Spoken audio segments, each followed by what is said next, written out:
Hello, welcome to the weather update. It's 10 o'clock, October 3rd, 2022. And yes, it was not a dry day today. We had the clouds, we had the rain come in. We had a little dry time in the morning, and then the rain just moved in. Nasty, raw day.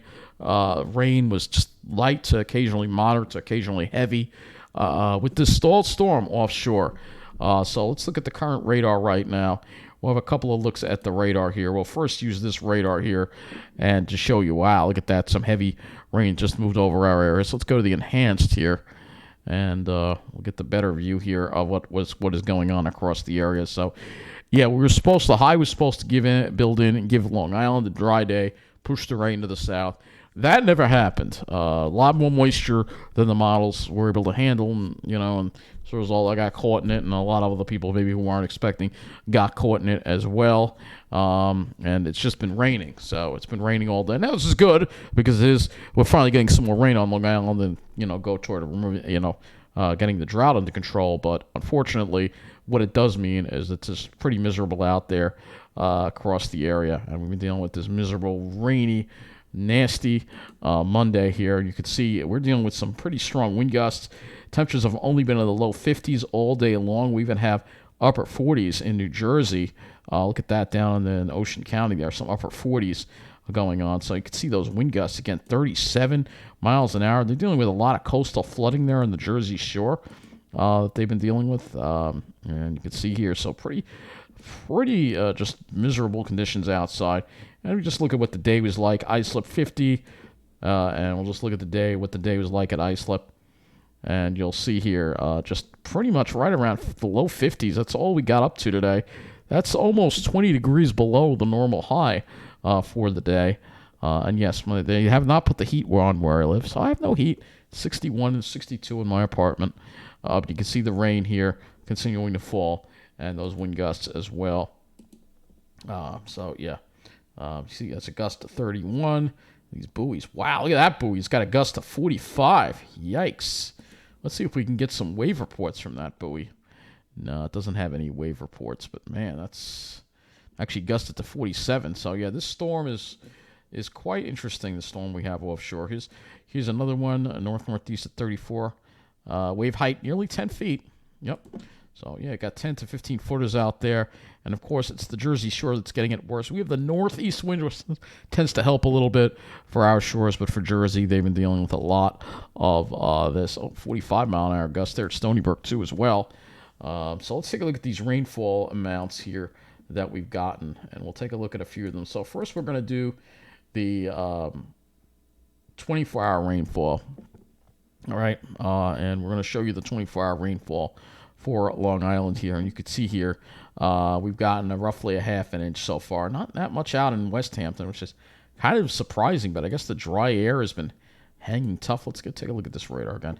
Yeah, it's been hanging a little tough over Suffolk County. So further out east in Suffolk, you're out on the Forks, you're not getting as much rain, but most of Long Island is seeing that rain.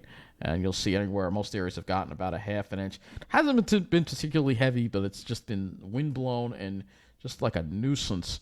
But as you go into Jersey, they've had the rain. That never stopped last night. They've been raining continuously. And so take a look at these 24-hour numbers here.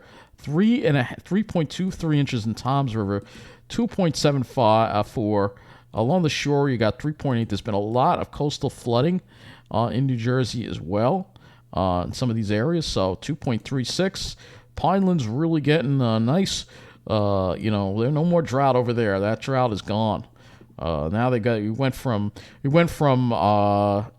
you ever seen the rain to who'll stop the rain? It's like somebody flipped the switch, and now it's like, oh, we finally got the faucet going, but now we can't turn it off. So let's go, and we'll go a little further here. 48-hour totals for New Jersey. Take a look at this. They've gotten a month's worth of rain in some of these areas. 4.69 in Toms River, 5.79 in Pine Wall there. I guess it's like looks like Bayville to me. 4.15 at Oswego Lake. So these areas in New Jersey have really gotten. That's why we have coastal flood warnings in effect for that area, and there's been a lot of it along the coast there, and you can see those high numbers. But then as we get into Long Island, you'll see the numbers aren't as high. However, we're starting to see that rain that New Jersey is dealing with come into the area today. and it's going to linger around for a while. We'll go ahead and we'll look at some other sites. So we'll go to Wonderground as well. Take a look at these rainfall amounts here, and let's see what we got here again. This will give us some more. I hate when it overlays the radar. I do not want the radar on there, please. All right. You can see here, it's closing in on an inch in a lot of areas in the western part of Long Island. South Shore, it's also been raining a little more on the South Shore versus the middle of the island. So the middle's got like a half an inch. South Shore is closer to 3/4. But then as you go out to Suffolk, it kind of trends off a little bit. They've had lighter rain, but we've had the heavier rain here. And then as we go into New Jersey, this is where the higher amounts are. Look at this, even Old Bridge, in some of the areas like Aberdeen Township, 2.73, 1.44 in Hazlet. This is just today only.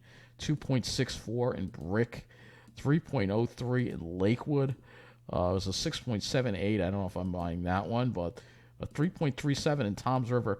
This is today. This is just today, not counting yesterday. 4.03, 4.22. So those rivers are lakes are going to be very high. And they were pretty low when I was out there. So it's actually one of the lakes when I was doing that walk over. It was like almost empty. That was kind of disappointing. But after this, that lake should be filled to the brim after all this rain. 2.19. I wish we'd get some of that. Hopefully we'll get some of the heavier stuff. We'll go look at the forecast and we'll look at like 4.22 in Waretown. This is today. So they've gotten over a month worth of rain. Maybe the wettest October on record in that area. We'll have to see what happens. And it's resulted in some flooding. So let's go to the Toms River patch, and maybe they'll talk about it about the flooding going on here, or maybe they're not going to talk about it. But there is actual flooding going on in the Jersey Shore that's going on. It's not making the news very much. So let's see, APP. Here you go. Ian remnants caused flooding across parts of New Jersey. So here you go. There's an ad there, but unfortunately, I don't think we're going to be able to watch it. Maybe we will be able to watch it, but obviously, patch. Here we go. APP here. Ian causes flooding at the shore. So you can see flooding in Union Beach. The flooding at the beach there. Look at all that beach erosion there. This is pretty bad here. What we can do is go to Ocean County Scanner News. They'll have even more information. So let me try that. County Scanner News. This is another thing we could use here. And take a look at that. So let's see what we have here going on here. So there have been a lot of accidents. And I've noticed that in an area or two, probably because of the rain. But I'm surprised that there isn't that much on the flooding here. You'd think there would be. With all that rain, here you go. Here's LBI. Many roads are flooded and impassable. So they're having some serious flooding problems in parts of New Jersey. It's getting bad. It's bad over there, as you see there. There are a lot of areas that are under this coastal flood warning, and it's in effect until 9 p.m. Tuesday. So that goes on till tomorrow, it looks like, unfortunately. Let's go to the Weather Service, and we're going to take a look again at some of these. So we've got the coastal flood warning. And then the other areas, Long Island Coastal Flood Advisory. And then we also have in this area in dark green a coastal flood statement. Let's go take a look at some of these rivers and lakes that I want to show you. Go to the rivers and lakes here. Here we go, because they are coming up, and they're coming up quick. Might add, I was looking at this data earlier. So let's take a look at the Toms River here. You may or may not be able to see that. Let's see if we can get that in the center. All right, here you go. So here is the flood gauge for the Toms River, and you see it's going up. So it's not in your flood stage yet, Toms River. But again, there's going to be more rain to come. Barnegat Bay at Waretown, that's in moderate flood stage there. Let's see, West Branch, that's heading for a flood stage. Let's see if we can find the Great Egg Harbor River. That's still not at a flood stage yet. Absecon Creek. That is heading for flood stage. West Branch of the Wading River. See if we can move this over so you can see this a little more here. All right, here. All right, so like this, you should be able to see these a little bit easier because they pop up on the side there. So, all right, here we go. So there's some there. Bound Brooks. The north isn't too bad, but south, You noting these numbers are coming up. Get a few more here. Mentnagok River, that's heading toward the action. So you got to remember the rivers will lag. So in the next couple of days, that's when we're going to see these come up. I know I wanted to look at the Mullica. What is the Mullica? There's some that are orange here. Manahawk and Bay. Those are the tidal ones. Here's another one. Barnegat Bay at Waretown. But yeah, they are heading for some flooding in this area with all this rain. So it definitely is going to saturate the ground. So let's look at the satellite image again. And this is our storm here. I'll show it to you. We're going to go a little larger here on it. So you can see what's going on. Well, let's go a little longer on this here. Let's go to like 96. All right, so you can see here's your storm right here, your coastal storm with some tropical. This is all remnants of Ian here, and it's all stuck in place. It's really very unusual to see this, and very concerning. But this is what happens when you don't have a jet stream. All right, so looking at you can see the deal here that we have. You've got high pressure to the north, but this can't move out because there's also an Atlantic high. There's no jet stream to move any of this along. So it's kind of just stuck in place, and it's going to stay stuck in place, and it's going to lash us tomorrow, and it's going to lash us on Wednesday too. So we don't really start drying out until Thursday now. So we got 2 more days of this to go, and then by the weekend we will have better weather. But we've got to get through all this rain first. All right. Let's go to the HRRR model, 0C HRRR. And you'll take a look at this, and you'll see this storm is just sitting here. So here's the storm. You can see it's just lashing us with rain. Tomorrow, maybe we'll get a break. Maybe we won't have the continuous rain. Maybe it'll be more showery, showing a break in the evening. Maybe, but then more rain comes in, and then we're dealing with more showers on Wednesday. Yeah, that's right. It's still, and look at this, still Wednesday night. We're still dealing with that rain chance. I'm going to move this real quick. Look at this. It just barely moves. It's just sitting there. It's just sitting there. It's crazy. This is totally abnormal. I've never seen anything like this. What can I say? It's quite unusual. All right, so look at the total accumulated precip on the HRRR, taking us through to the end of the period, and you will see we could receive another 1 to 2 inches of rain on Long Island. And I really would like to see some of those heavier totals on Long Island instead of New Jersey, but I guess New Jersey Pine Barrens just gets everything at once. gets taken care of by Mother Nature too. We don't get as much, but we'll see. We might get 1 to 2 inches too. We've got plenty more rain showers to go. It's hard to predict. Like I said, today was kind of off. When we looked at the models, we thought that it would stay to the south, and it didn't. So let's go to the GL. The GFS is not as high resolution. But yeah, we'll go to the GFS and show you as well what's going to happen here. And you can see the same idea. This low is just kind of sitting here offshore and lashing the coast. And then finally, as we get toward Thursday, it slowly starts to move away. So we're going to be dealing with this for a while. Looking at the GFS on the rainfall totals here. Similar in line with that HRRR, so that 1 to 2 inches. Let's go now to the European model here. European is a lot heavier, not surprisingly. It has parts of Nassau County possibly getting a 3 to 4 inches of rain, and parts of Suffolk maybe getting closer to that 1.5 to 2 inches of rain. But the European is much heavier with the rain, and the European so far has been right. I mean, he was right about the lingering of the storm too, when the other models didn't. So you can see what's going to happen tomorrow. Euro says we're going to have a soaker all day tomorrow. And this thing is, and it's going to be raining on Wednesday too, and then it finally moves out. So yeah, we're going to be dealing with more rainy days, 2 more really rainy days, at least I think, unfortunately, but fortunately for the rain, at least for the lakes and the rivers here, and the trees, which need the rain, obviously. But let's go now to the temperatures. Obviously, I'm not even going to bother looking at the HRRR with this. We'll just, look at the dew points and wind flow, and you'll see the deal. We got the northeast wind here. Here we are, northeast wind, though maybe a little more moisture tries to work in tomorrow, maybe a little bit as the winds go a little more easterly, but they're still going to be gusty, and they won't really let up until maybe later Wednesday, and then we finally see those winds let up.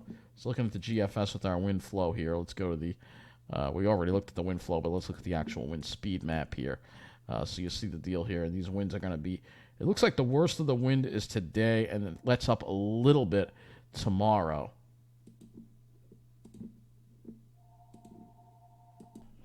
So let's continue here. How to get a drink of water, because, hey, that's what happens. But anyway, let's go take a look at the... now that we've looked at everything, let's go take a look at our temperatures, obviously, because we know it's been ridiculously cold, and it's been really chilly out, upper 40s, and highs barely making it to the 50s. Tomorrow, similar deal. I think we're only going to be in the 50s tomorrow. You can see offshore there's a warm sector, but we're not going to get into that. But it's that warm air that's being thrown, that tropical air, it's just being thrown out over us and being lifted, and that's what's causing the rain. Here we are Wednesday, still in the mid-50s as we're still stuck in the clouds and the showers. And then we finally warm up on Thursday. We're seeing temperatures in the low 70s. And then the temperatures will eventually, you see Friday could be pretty warm with mid-70s before a cold front comes through, knocks things back down to below normal again for the weekend. As far as that sunshine goes, well, I'm afraid you're not going to see that for the next couple of days. So obviously we're stuck in the clouds tomorrow, stuck in the clouds Wednesday. We start getting out of it on Thursday. I think we'll start seeing some sun. Friday, we should have a little more sun. And then this cold front comes through, and we should have some really nice skies for the weekend, Saturday and Sunday, hopefully, after all this rain, which is needed. It's just wish it would rain over a period of like maybe one day instead of like 5 days. But it's just unusual to see a storm stuck like this. It's not normal at all.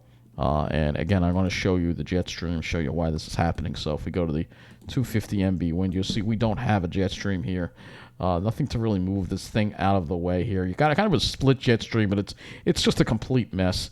It's not enough to. And then you see by the end of the week, you see the jet stream starting to get itself together and finally bring in that cooler, drier air. Drier air, and we'll have some sunshine and move this mess along. I want to go back to the European model here, and I just want to look at the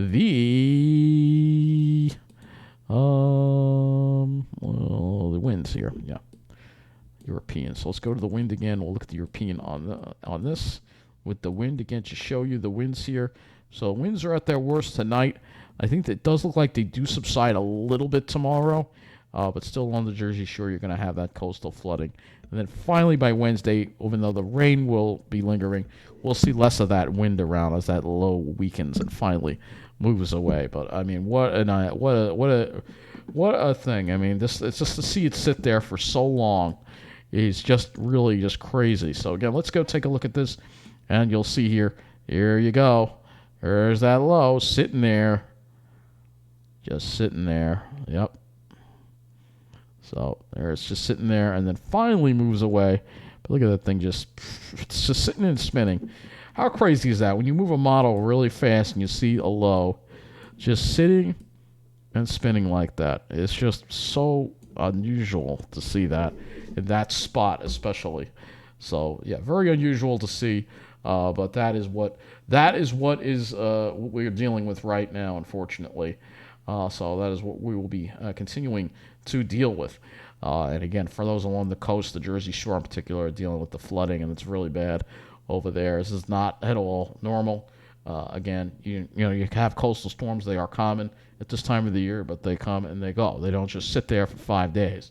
But that's what we're seeing today, and that's because, again, of the jet stream, which is, again, going back to the climate change. Again, because of climate change, because of Arctic amplification, we don't have a jet stream as we know it anymore. So the kind of weather patterns you seem to expect, like, a low comes, goes up the coast and moves. No, it sits there, and it could sit there. Just be glad it's not a hurricane sitting there. That could happen one day, and that would be absolutely devastating, but I would not be surprised. If you thought Sandy moved slow, imagine having something like Sandy sitting there for 5 days and what it would do to our area. So, this is a scary pattern. It's not something to be taken lightly. People are like, there's no jet stream, no big deal. No, it's a very big deal, and it puts us all in danger. So, especially those of us at the coast. So that's going to, even though some people at the coast are very happy today and really thought today was a great day, as we continue to deal with the destabilization of our climate. But one day they'll get that wake-up call, and it's going to suck for a lot of us when we get that wake-up call, when that Sandy, or even worse, decides to hit us and perhaps even sit there for 5 days. If it can happen with this low, it could certainly happen with a tropical storm or hurricane. So it's having a low sit there like that is really something I've never seen. I've never seen this before, and it's very concerning. And if you're not upset about this, I don't know what to tell you. But this is really something that's a huge concern. Thank God it's not a stronger low. That's all I could say. It is bringing us the rain, but this is not the way we should have had it. But anyway, that's going to wrap up this video. Take care. Have a good night.